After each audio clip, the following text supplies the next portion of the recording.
It for you fans of August, one of those crazy months where there are no holidays, which is fine. You don't need halls, as they say in London. I'm Guy Adami. That's Dan Nathan. In just a few minutes, Tom Sosnoff of Tasty Trade will be joining us. And of course, if it's Wednesday, it's Carter Braxton Worth. Today's episode is brought to you by FactSet, financial data and analytics that are powered by tomorrow. Tasty Trade, empowering the individual investor through content, technology, Dan, and know-how.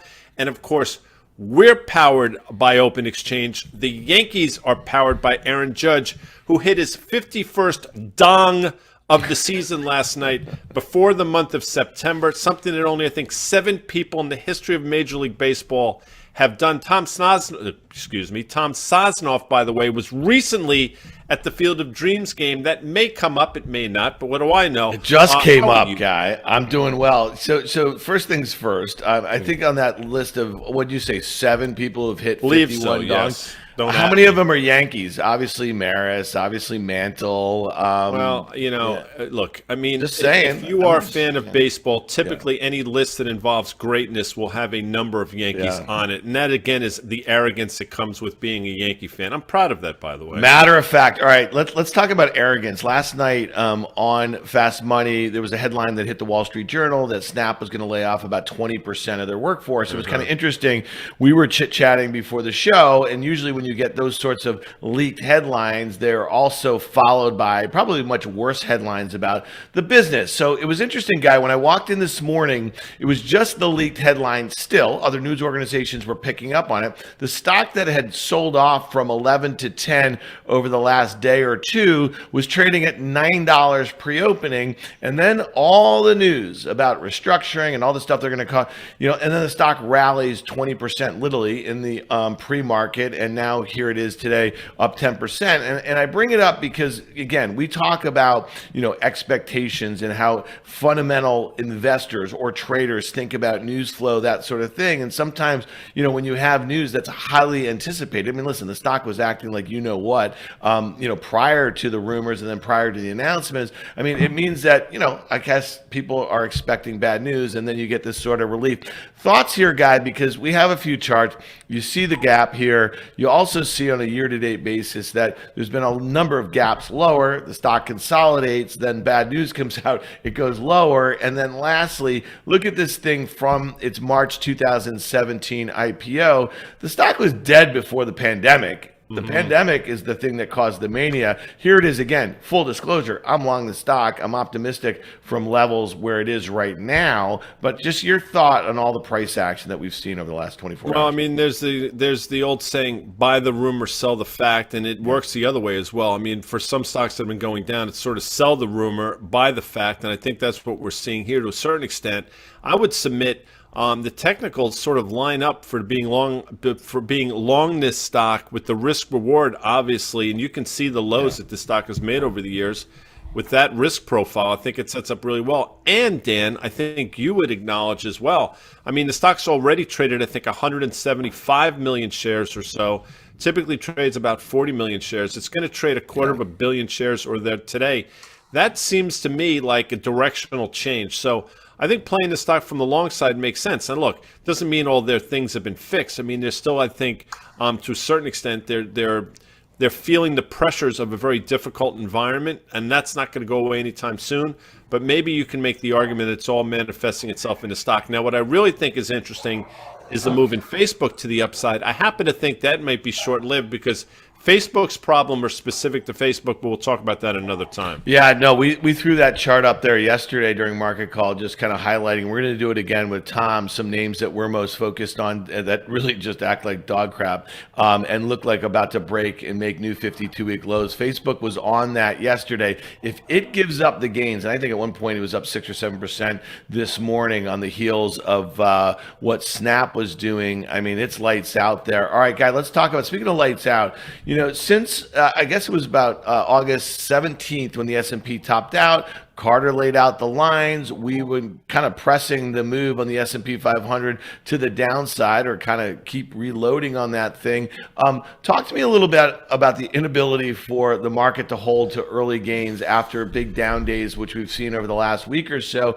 What does that mean psychologically? Like, what's the investor mindset here when you get any sort of green on an opening? You're just kind of laying into it, selling futures, selling longs. Well, understanding that, again, I know you know this, we mentioned it, today's month end. So there's obviously some things that are associated with that. So that makes it somewhat of a special situation. I'll also say that, it's disappointing to me that we are not able to sort of bounce in a meaningful way from this level being a 50% correction of that June 16th or so low, and the high you just mentioned in the middle of August. That is a bit concerning, because what we've seen over the last few years is when we get to levels like this, typically you have a knee-jerk reaction to the upside when these snapback rallies. And the fact that it didn't happen yesterday, although it tried, and it didn't happen today, although a couple hours left, and it tried, that is concerning. Maybe it speaks to something else going on these here. These are concomitant indicators. They're not leading.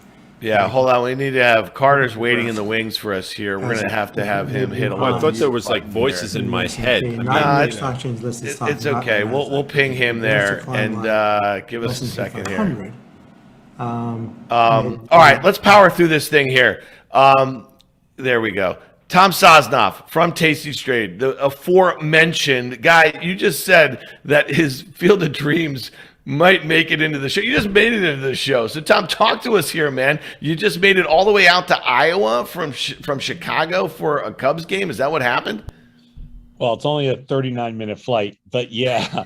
I was we're actually sponsoring the Cubs this year, so they invited us out to the Field of Dreams game, and I wasn't really that much looking forward to the game. Cubs, Cincinnati, like two last place teams, but it was one of the best sporting events I've ever been to. It was one of the coolest things. And, I live right by Wrigley, so I go to a lot of Cubs games, and the Cubs aren't very good, but I got to tell you, that event was freaking awesome. So it was cool. That I'll just leave it there. No, it was cool. Major League Baseball does a great job. I think Ken Griffey and his son actually walked out of the cornfields. I mean, listen, that's wonky. I get it, but I get into shit like that. So what can I tell you? And they had pregame. They had Fergie Jenkins throwing to Johnny Bench. Like throwing out the first pitch, which was really cool. And when you walk into the place, all the fans. So I didn't know this, but all the fans walk through the cornfields. So you go through this, like, there's no markings or anything, and you just start following other fans and start walking through the cornfields, and then it leads into a path, and then all 7,000 fans walk down the same pathway all through the cornfields. You can't see anything but cornfields, and it's crazy cool. We left at like 11 in the morning. We got home about 2 in the morning, and it was a great sporting event. So yeah, sounds like a fish concert, but I'll let Dan get into the market portion of this conversation. Way better than a fish concert. Way better. So, Tom, talk to us a little bit. You just heard guys say that, we had this June 16th to August 16th move in the S&P 500, nearly 20% off the lows. At the lows, the S&P was down almost 25% or so. So we have this kind of 50% retracement. Just from from an investor psychology standpoint, what does that mean to you? Guy made a really good point. When we saw levels over the last couple of years, a lot of traders were trading very technically, right? So I'm just curious your thought where we are right now in our inability to kind of hold some of these early morning sort of futures ramps. Just investors are selling right into them. Yeah, well, I just want to preface the whole thing by telling Guy that my dad was an usher at Yankee Stadium. Just go back into go back into the archives for about 5 years of his life when he was a kid. I'm not technical at all, as you know. So I don't look at markets as having any as that being any of the reason. In other words, I don't think it's a level thing. I think that markets are they have this emotional factor to them, and when there's a little bit of when there's bullish, I'm going to call it momentum or emotion. You can call it whatever you want. When we open down, we go higher. And when there's a lot of nervousness in the market, when we open up, we go down, and it's not something that stays, that continues on for some indefinite period, but it's a short-term phenomenon that's been around for as long as I've been trading. And when markets get apprehensive and when they get a little nervous, and usually when they're closer to a bottom and or closer to a top, depending on which direction it's going. Right now, I'd say probably closer to a bottom just based on the tape action. But usually you open up, you go down, and then all of a sudden, at some point, whether it's a couple of days in or a weekend, whatever it is, that trend is kind of broken, and you'll see a pretty explosive move, to the upside, which will then, kind of flip the cards over. So I just think it's just a trader's phenomenon. You got to realize that most people participating in the markets on a daily basis are very flighty, and they're not very sticky. And so they're just hoping, when they buy them in the morning, they're hoping for some continuation. And when they don't get it, they puke it out really fast. And it's the same thing to the downside. When markets are strong and you're hoping for a little bit of a sell-off and you don't get it, you puke the shorts really fast and you buy them back. That's all There's been this mythology about the market, and I think it was perpetuated by the industry because, quite frankly, they could hide behind the curtain of we know more than you when it comes to finances, don't worry about it. But you and Tony Batts did a thing today about the importance of active position management. And a lot of people would say, what are you talking about? You can't trade the market. It's too hard to do. But quite frankly, I think you guys made some really good points. Can you speak to that? Well, actually, I'm a proponent of, obviously, I'm a efficient market theorist, and I believe that nobody knows anything. I really believe nobody knows anything. I mean, down to my core. But when we say nobody knows anything, we're talking about market direction. What we do believe is that there are lots of mechanics with respect to trading. There are lots of strategies that apply to high volatility. There are other strategies that apply to low volatility. There are strategies that apply to price extreme, which is completely subjective. And I think that that's more what we focus on. We like using strategic investing. We like using derivative products, and we believe there are optimal mechanics around that. We don't believe there's necessarily any theoretical edge, but we believe that there are optimal mechanics that come into play.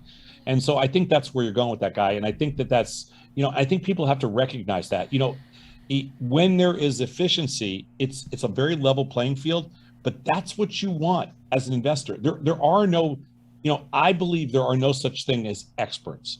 There are people that participated longer. There are people that can articulate things better, like you guys can, compared to somebody else.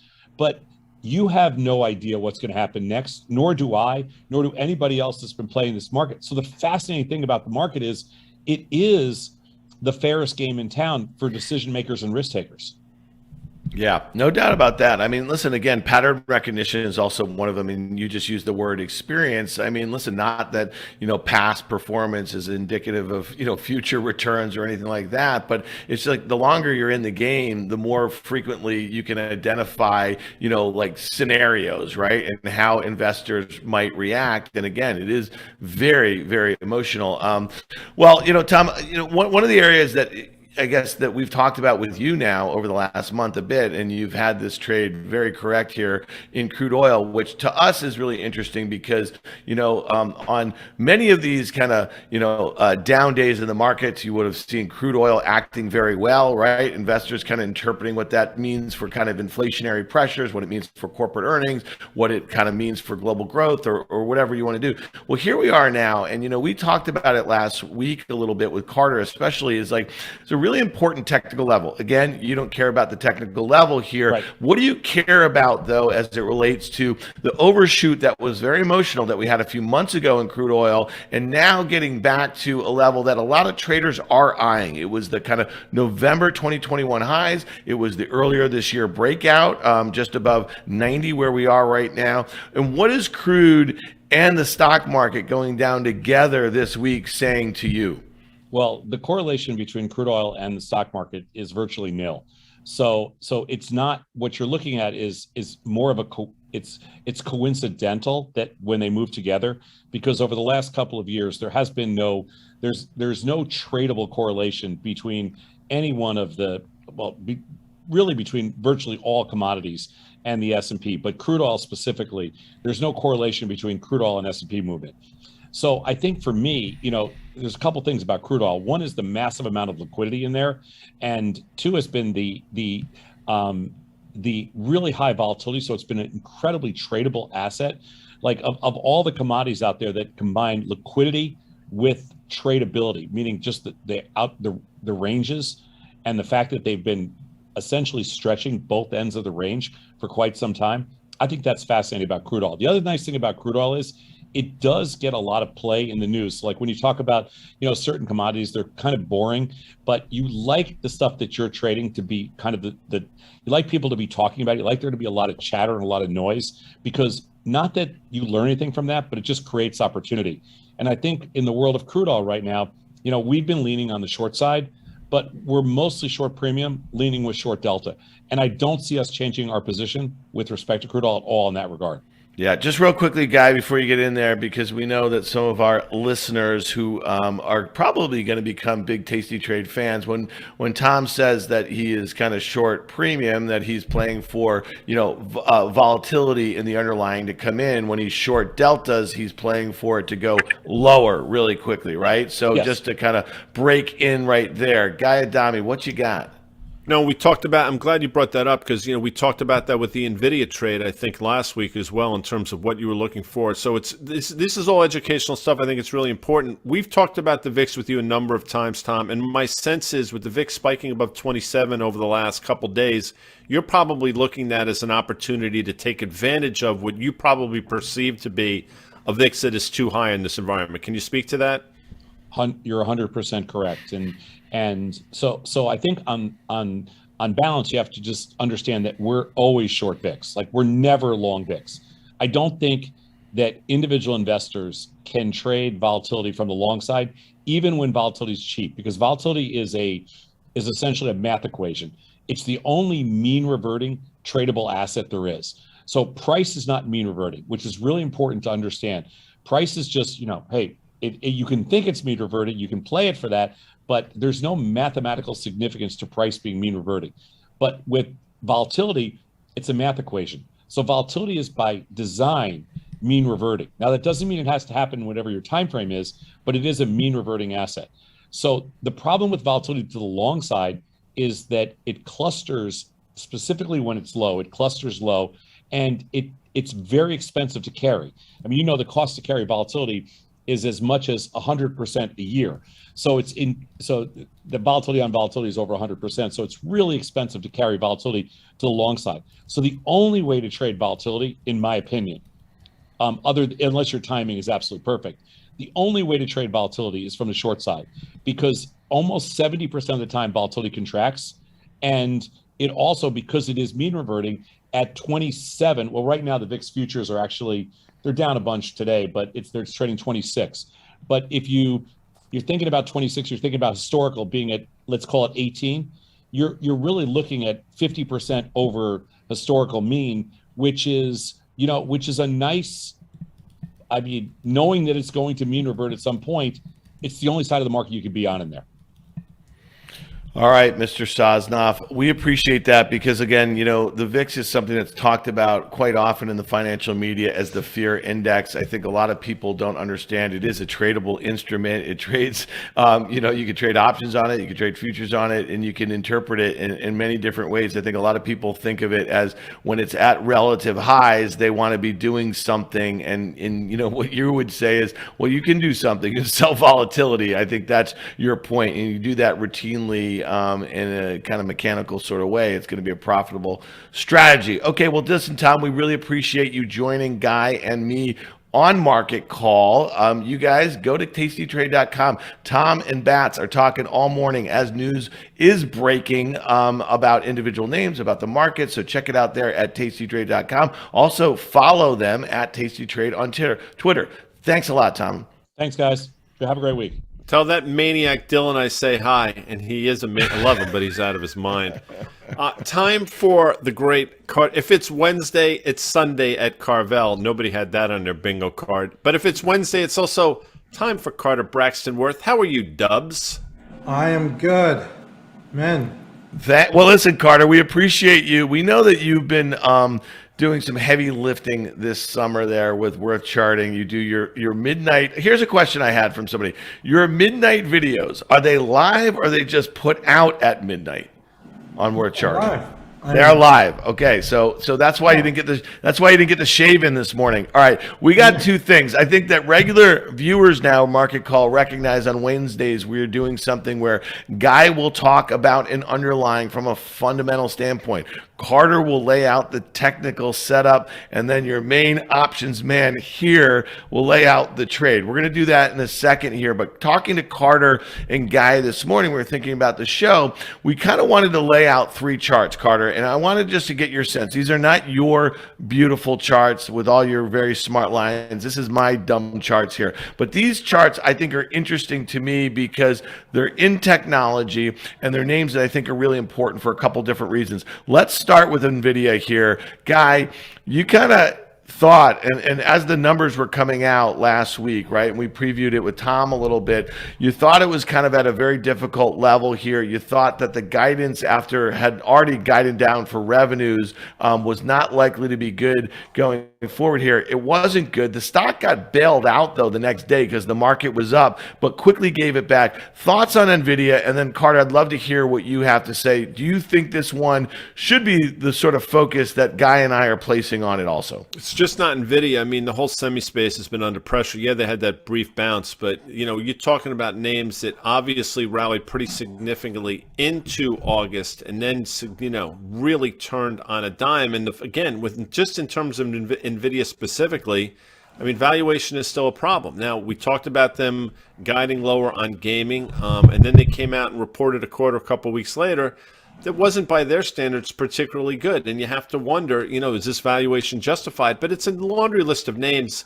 AMD's been under pressure recently. Look at Texas Instruments, a move that we've seen there. And again, if there's a lot of double ordering going on prior to, you have to wonder what the inventory build is going to look like for a number of these names and what that does to margins. So this is a critical level to hold. I just don't think it's going to do it, Dan. All right, well, Carter, talk to us. Are we placing too much emphasis on this name? I mean, I think like late last year, I think the investment community was saying quite clearly, this is going to be the next $1 trillion market cap company. Well, it's been cut in half and then some. Thoughts on what you think, just your quick take on my line there at 150. Sure. Okay, let's talk about the line. It's okay. The line, you just picked one spot, which is, I get it, the pre-COVID thing, and then you drew it across. So it actually only connects one spot, right? The point at which you started.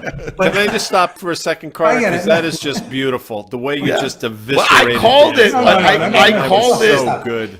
So independent of that, but you're making a point with the line, I get it, which is that this thing is round tripped, right? Independent of where that line is, it's back to kind of where it started. And the real issue is it going to work lower? And I think the problem with this and with CRM, with Adobe and others is that these stocks all bounce with the market. And of course, it's not the market that bounces, individual stocks like this do, and then the index does, whether it's the QQQ or the SPX. But whereas those aggregates are still well off their lows, this is precariously close to undercutting and making a new low. And so in this instance, NVIDIA bounced 38% versus a bounce in the QQQ of what, maybe 24? Yeah. And now, and if you look at this, or if you look at CRM, if you look at Adobe and others, we're too close, it's uncomfortably close to being back to the prior low, which ultimately implication that it undercuts those lows. Yeah, well, it's below your green line, although again, that's, and then do we make new lows? Either way, it's bad. Yeah, this is a bad chart. Well, I guess, Salesforce, which you just mentioned, again, had a really nice bounce off of its lows, given it's all back. And I think what's important about both of these companies, it was their results and guidance that was the impetus to kind of round trip the move off of the lows here. And Guy and I think that this is an important company when you think about just the products that they sell, the pull forward, or just the demand that was recognized in a hybrid working environment in the pandemic world of valuation. I mean, the list goes on and on and on, but there's no way that this stock holds that green line, right? I mean, and again, very unlikely. And if you think about what it is, if there's a period of good times, right, in the market or any endeavor, let's say you're punching holes in the desert down in Texas, and everyone else is getting oil, and you keep punching holes with sand. Meaning, when the good times end, guess who gets hurt the most? The guy who was never prospering in the first place, because he's had all the debt, all the entire, meaning stocks that couldn't really bounce as much as the market, and then now are back at almost the low, where the market's nowhere near its June low. These are the ones that undercut. You're seeing it in things like a DoorDash, right, or a Peloton or Zoom. Those are small companies now. This is a big company, right? And CRM is a big company. These are S&P top 50, top 100, and they all look as though they're going to break.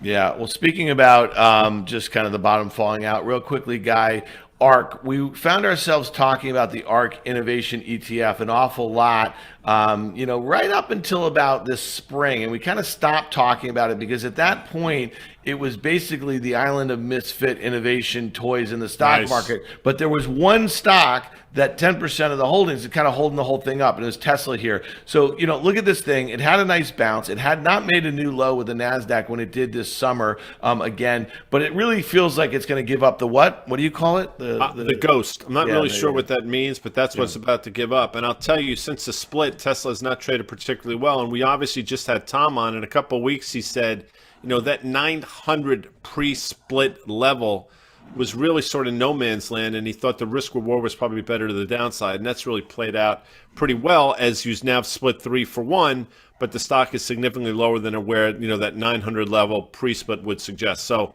I'm with him on this, and we have said this a number of times, and again, not to cast aspersions, and somebody hit bingo just now with that one, but the most innovative thing about the Cathie Wood ARK ETF is that inverse ARK ETF that somebody created last summer when, if you recall, Michael Burry pointed out that it was probably a huge short opportunity. He nailed that. So there is literally, it has bounced, Dan, but there is no bounce here in the ARK ETF, not given the level of which it sold off over the last year or so. All right. Well, you know what time it is. We only have a few minutes left here. And this is why 1:27. We better hustle. Let's hustle here, but let's do this thing because, again, we spent a lot of time talking about large cap indices here. But, Guy, you wanted to kind of take a look at the Russell 2000.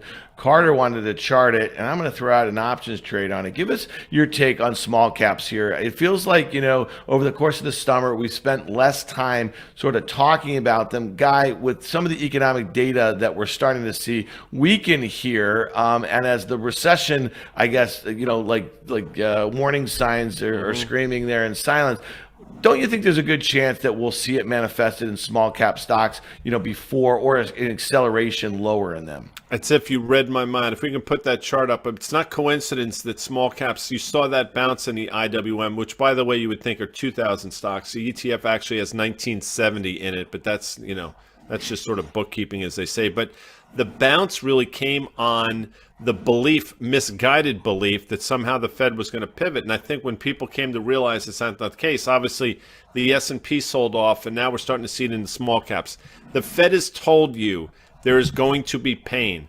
The stocks that will feel the most amount of pain, in my opinion, in that environment are the most economically sensitive names, and those are the 1,970 or so names found in the IWM ETF. So I think lower from here, Dan Nathan, and I think the fundamentals sort of bear that out. Yeah, and it's also a rate thing too, right? So if these companies are kind of less capitalized or not as well as their large cap brethren, the cost of capital has just gotten a lot more expensive here. Carter, this was one that I know that you articulated this very well. On a relative basis, you preferred small caps, right, to large caps. What are you thinking on an outright basis here now? Let's look at the IWM that tracks the Russell 2000 index. Sure. So this is the sort of peak to trough. What's important is, of course, it peaked earlier than the S&P. S&P was Jan 4 of this year, and the small cap peaked in November of 2021. That line, I think it's not arbitrary, but it closed. It only connects 2 points or 3. But if we can toggle here, look at this. This is log scale. Look at arithmetic. And let's go back and forth. The first one's arithmetic. There's log, arithmetic, and log. So the question is, do we check back, having overshot that downtrend line, broken above it, do we go back to it? And so if it's using the arithmetic scale, that's 4.5% lower from here. If you look at the log scale, it's 2% lower. So one could say, well, it can't be both. So we could go to the arithmetic and get down 4.5%, which means we would have undercut on the long. But either way, I think we've given back clearly, and you can see it there, a good deal of the bounce since the June 16th low, and I think that we're going to give back yet more. Yeah, no, I do too. And again, I mean, the charts are great. It's, I'm not so specific as far as percentages on this sort of thing. I look at that May low where we had that last big bounce off of that 170 level in the IWM.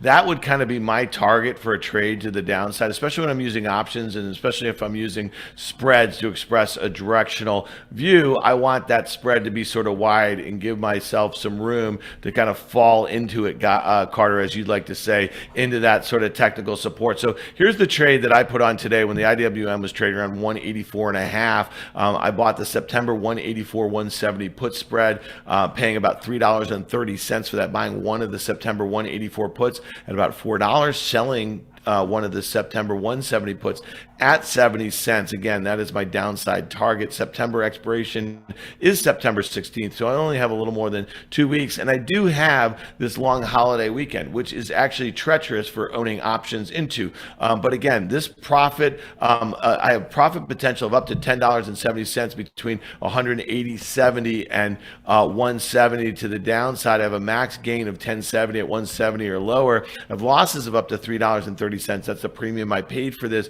between 180.70 and 184 with a max loss of $3.30 above 184. That is my long put strike. This trade idea risks about 2% of the ETF price, and I have a break even down only about 2%. So again, if I have this IWM down 2% in the near term, I am already breaking even here, and I have gains of up to 6% of the ETF price if it is down 8% a little more than 2 weeks. So I like the risk reward here. But again, last thing, as I think about trade management, if this ETF doesn't do anything or goes higher, I want to think about cutting my losses here. I don't want long premium directional trades to go to zero. Usually I like to use a mental stop about 50% of the premium. So again, I am playing for a move of the next few weeks down towards 170, almost, I guess a rehash of the entire move that we've had over the last month and a half. $1.65 would be 50% for you playing our home game. See the way I did that math in my head, Dan Nathan, because that's what I do. It sounds like you're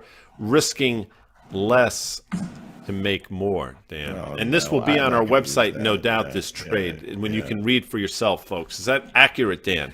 Yeah, there you go. We will tweet that art. All right, Carter, we appreciate you coming into the city, man, doing a little heavy lifting for us. We went through a few charts that we are focused in tech. We got Guy's take on the fundamentals of the small cap stocks, my options trade. Thanks a lot for joining us, Carter Worth. For more of Carter's fine worth, where can you find it, Guy? Worthtrading.com. And you notice stealthily, Carter matched his shirt with the script behind him in the Worth charting. If you look, it's brilliant. I mean, exactly they call that, I think they call that like subliminal advertising or something. I don't know. Thought of that. All right, man. We appreciate it. All right, Guy Adami, take us out. That's it, peeps. I want to thank Tom Sosnoff because I really enjoy our conversations. He's fun. I always enjoy Carter Braxton Worth, who I do think will be on CNBC's Fast Money this evening at 5 p.m.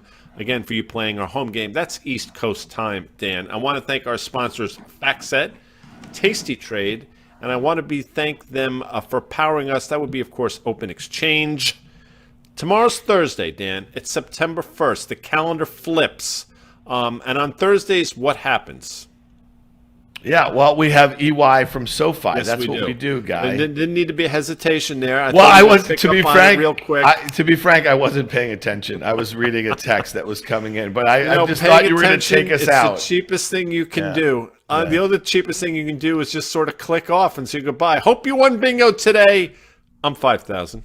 All right, hold on real quickly for some of our people who are still with us here. So Liz had a birthday. Remember that earlier in the summer? Yeah, were you celebrating again? Yeah, no, but you and I owe her a gift, and I have a gift coming that says EY from SoFi. So we'd love to hear any suggestions of things that our viewers think that Guy and I should get for EY from SoFi for her birthday that would be monogrammed with EY from SoFi. So please tweet at us, email us at contact@riskreversal.com, whatever. Let's give Liz some good stuff. Now that we're doing this, I think a great T-shirt would be, I'm EY from SoFi, you're not. That's so good. That is clever. That is clever. So All right. Well, we're working on it. Let's hear some ideas, people. Thanks a lot, Guy. We'll see you tomorrow.